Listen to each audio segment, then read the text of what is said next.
na kuwezesha kupata leseni kwenye maeneo yenye taarifa za msingi za kijiolojia, hasa kupitia programu ya MBT. Kuchukua hatua za ufutaji wa leseni za utafiti ambazo hazifanyiwi kazi na kuzirejesha serikalini ili kupangwa vema na kugaiwa kwa wachimbaji wadogo. Kuhamasisha wachimbaji wadogo kushiriki mikutano, maonesho na makongamano mbalimbali ndani na nje ya nchi kwa lengo la kujifunza na kutangaza shughuli zao.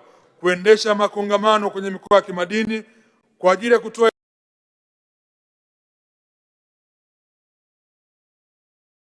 elimu kwa wachimbaji wadogo na kwa wananchi kwa ujumla juu ya masuala ya sheria, kanuni mbalimbali za haki madini, zikiwemo pia sheria za local content, CSR, haki madini na haki ardhi.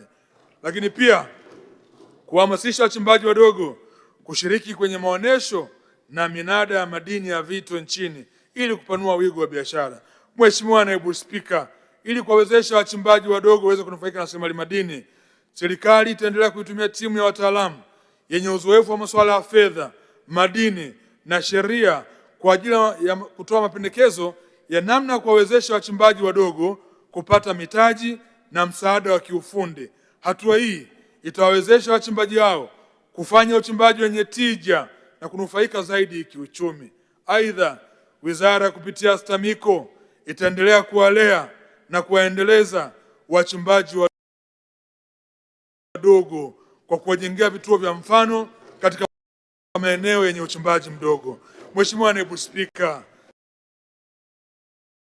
serikali inaendelea kuhamasisha sekta binafsi kuanzisha vituo vya kuuza na kukodisha vifaa na mashine mbalimbali za kufanya shughuli za madini kwa lengo la kuwawezesha wachimbaji wadogo kutekeleza shughuli za madini kwa tija ili kuongeza mchango wao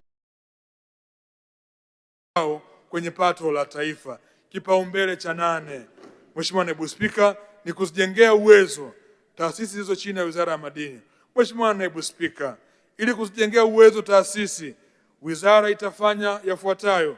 Ya kwanza, kuiwezesha Tume ya Madini kupata rasilimali fedha na vifaa kwa ajili ya kutekeleza majukumu yake kwa ufanisi. Kuendelea kuimarisha STAMICO ili shiriki kikamilifu kwenye utekelezaji wa shughuli za madini.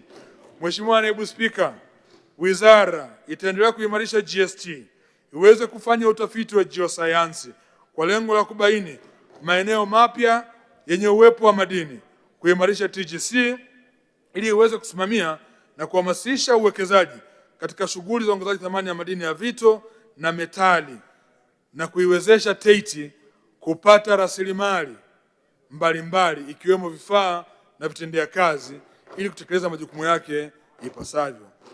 Maeneo mengine ambayo yatatekelezwa na wizara, Mheshimiwa Naibu Spika, kwa mwaka wa fedha 2026/2027 ni kama ifuatavyo. La kwanza ni Mining Vision 2030, madini ni maisha.